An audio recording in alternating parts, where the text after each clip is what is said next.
Hello guys, welcome back to my channel. সবাইকে প্রথমে জানাই রামাদানি করিম। সবাই রোজা রাখে, এখন রোজার সময়। তো রোজার সময় সবাই সব কিছু নতুন নতুন ডিশ বানায়, তো আমিও বানাই প্রতিদিন কিছু না কিছু একটা করে। তো সাডেন আমার কিছু গ্রোসারি সামান আমার শেষ হয়ে যায়, তো আমাকে সাডেন অর্ডার করতে হয় ব্লিঙ্কিটে। তো আলু, লিকুইড মিল্ক আর জুস, যাতে তোমার রোজাটা ইফতারি করার সময় একটু জুসের দরকার হয় না, প্রথমে সারাদিন শুকিয়ে থাকার পর একটু জল টাইপের কিছু খেতে ইচ্ছে করে। তো আজকে আমি বানাবো ভেবেছিলাম অনিয়ন পাকোড়া সব কিছু চপিং করে তারপর দেখছি বেসম শেষ হয়ে গেছে। আবার বেসমটা অর্ডার করলাম অনলাইনে, তো আপনাদের বললাম প্রথমেই।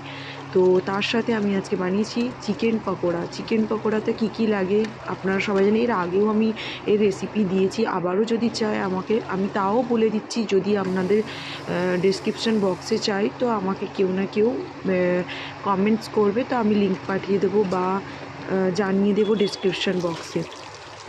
এনিওয়েজ, আমি বলি কিভাবে বানালাম। প্রথমে চিকেনটাকে ম্যারিনেট করেছিলাম, একটু বোনলেস চিকেন 400 গ্রাম, কারণ দুজন মানুষ খাবো তাই জন্য 400 গ্রাম, বেশি করি না। তো আপনারা আপনাদের কোয়ান্টিটি নিজেদের অনুযায়ী মানে করে নেবেন।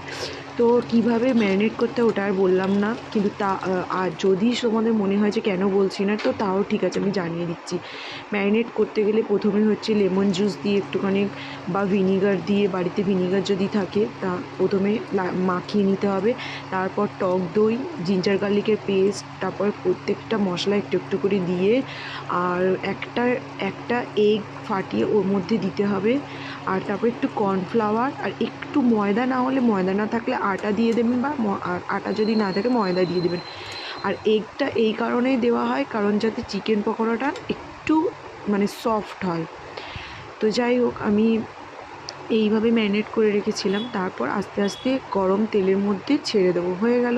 খুবই ইজি বানানো। আর এটা যেটা লাস্টে আমি ফ্রাই করছি, এটা হলো অনিয়ন পাকোড়া। অনিয়ন পাকোড়া কীভাবে বানাতে আপনারা তো জানেনই, আর বললাম না।